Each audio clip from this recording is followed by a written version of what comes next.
எங்களோட யூடியூப் சேனலை மறக்காம சப்ஸ்கிரைப் பண்ணுங்க. அதோட பெல் ஐகானையும். பெர்னடிக்ட் சுப்பீரியஸ் பிரான்ஸ் நாட்டின் தெற்கு பகுதியின் எளிய குடும்பத்தில் ஜனவரி 7, 1844 பிறந்தார். அவரின் தாயின் கட்டளைக்கு பணிந்து மசபியல் மலகுகை அருகே விறகு பொறுக்க சென்றபோது மரியன்னை காட்சியில் கண்டார்.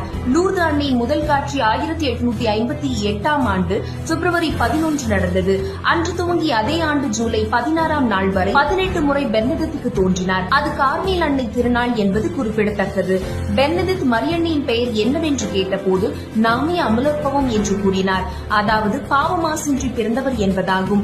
படிப்பில் பின்தங்கியிருந்த பெர்னடிக்ட் பிரெஞ்சு மொழியில் உச்சரித்த நாமே அமலோற்பவம் என்கின்ற வார்த்தை உள்ளூர் கண்ணியர் குருக்கள் துவங்கி மறைமாவட்ட பேராயர் வரை அனைவரும் வியப்பில் ஆழ்த்தியது. ஒவ்வொரு முறை மலைகுகைக்கு சென்ற போதும் எரியும் மெழுகுதிரியை கையில் ஏந்தி செல்வர். 17வது காட்சியின் போது மெழுகுதிரியின் நெருப்பு மீது அவரின் விரல்கள் 15